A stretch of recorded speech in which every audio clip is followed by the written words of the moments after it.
Mapagpalang araw mga kataba. Yan. I-highlight lang natin ng konti ang mga pinamili ni Mama Taba na gagamitin natin ng good for 2 weeks. Almost 2 weeks, mga ganon. Meron tayong isda. Ang ating isda na hito. At meron namang dory. Meron tong mix ng konting hipon mga kataba. Kasi isisigang ko yan. Yan ang aming ay uulamin na ngayong araw. Tapos, dahil nagkikrave tayo sa bunga ng malunggay, hagod, bumili rin si Mama Taba. Tapos, iyan ang iba't ibang klase ng gulay. Lettuce, romaine bang tawag nila dyan, kung ano man yan, basta't lettuce. O, pang mga madali ang luto, dalawang klase ng hotdog. Merong isang cheese, at meron namang isang plain. At ang isda rin naman natin, yan. Bangus, kasama ng salmon at konting pangsahog na pork kasi meron pa kami yan. Yan. O yan. Iba't ibang klase na ito mga kataba. Halo-halo na to. Kamatis, kalamansi, siling green. Ganyan yung ginagawa natin dahil yung aking mister ay mahilig sa prutas. Yan, melon. Konti lang to mga kataba. Mga tingi-tingi lang ang binili ko. Yan. Apple. Ang ating orange. O, sabi ko naman sa inyo, konting longgan at ang ating ubas. Yan. Para lang yan sa aming tatay. Kasi, ang iniiwasan din natin yung sugar.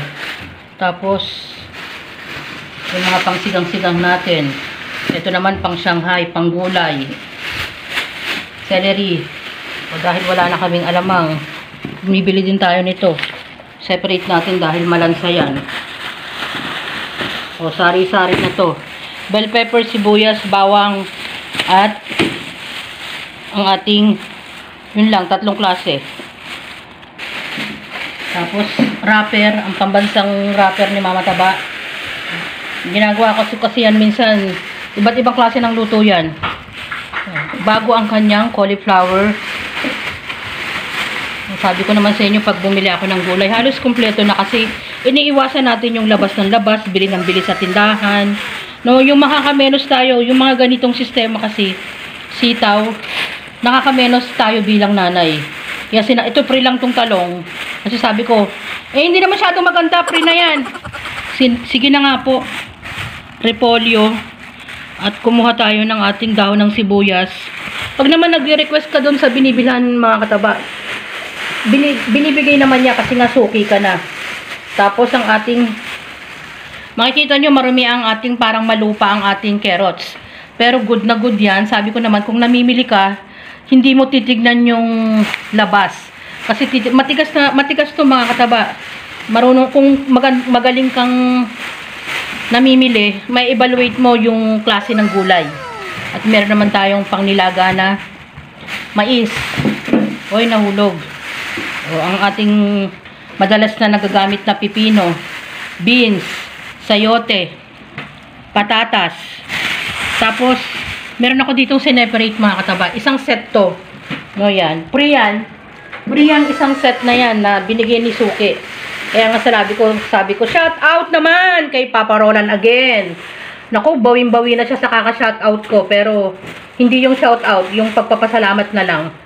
No, salamat kay Papa Roland dahil meron tayong isang set na free na pang chop suey. No, yan yung mga nakuha ko sa kanya na halos talagang masisihan ka.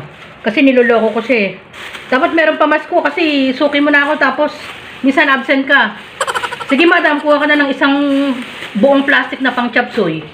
Kumuha naman siyempre si Mama Taba at tuwan-tuwa naman siya. Siyempre meron tayong saging senyorita, ang ating advertised na daliri, at ang ating saging saba. O, nakabili naman tayo ng maliit na pag minsan naisip ko magkare-kare. Peanut butter. Bumili naman tayo ng, kasi natikman ko yung peanut butter niya, good siya. As in good. Yan, saging saba. So yan mga kataba ang ating pinamili na nawa magkasya siya ng mga ilang linggo.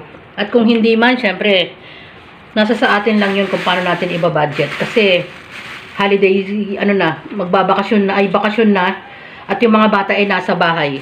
Kailangan nating magluto ng magluto. Yan ang inyong mamataba. Mag-ingat tayo ngayong weekend at salamat sa inyong panunood.